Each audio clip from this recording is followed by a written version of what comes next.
When your computer's resources become overtaxed and stuff's just not working properly, like tabs aren't opening, stuff's not loading, everything is frustrating you because it's not running how it usually does, you just gotta restart the thing. Just close everything and hit that button.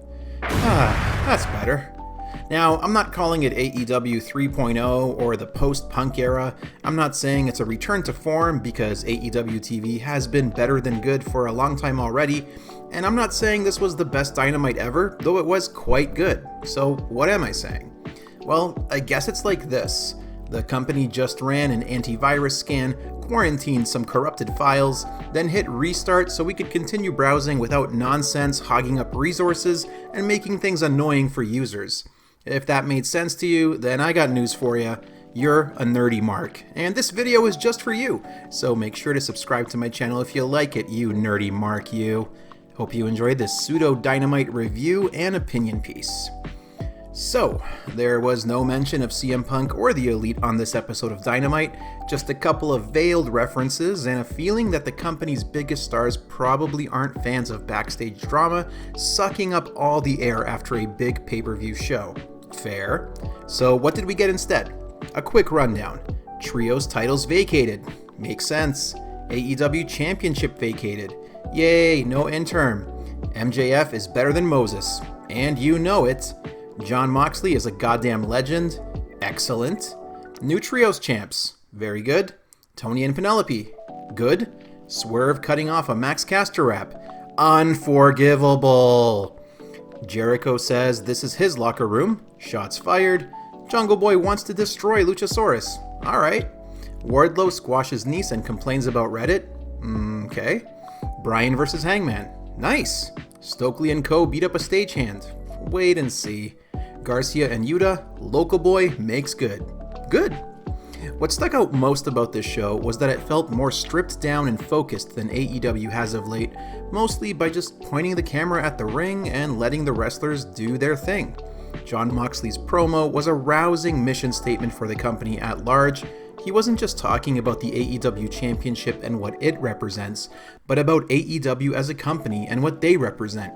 Passion for professional wrestling, the passion of the wrestlers and fans at the arenas, heroes during a pandemic when the world needed heroes, the dream, the vision of wanting to show just what wrestling could be, taking the dark and ugly side of this business and letting it die with another generation, the freedom to be as great as you are willing to dare to be. In short, the AEW Championship and AEW represent everything there is to love about this business. This was a special moment, the type of promo we'll be coming back to again and again, a refresh and a reminder of what pro wrestling is all about.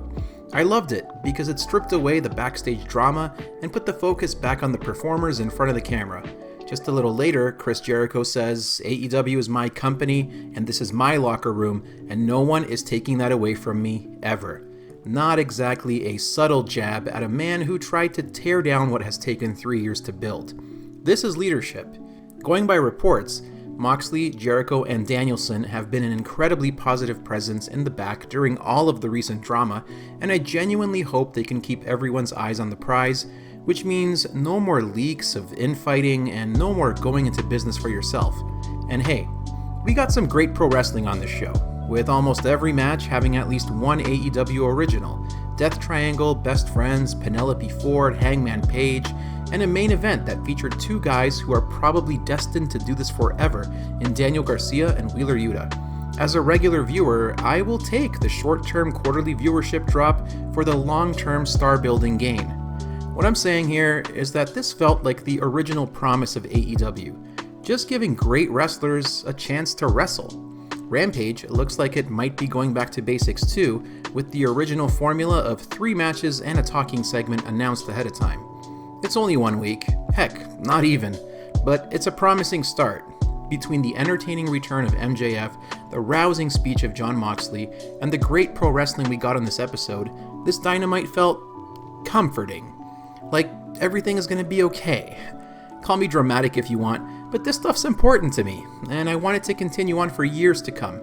So I'm happy to say that this was almost exactly the type of reset the company needed during this time, and hopefully it's just the first step to getting AEW on a more positive track, because it's been too long, and I just want to enjoy some wrestling.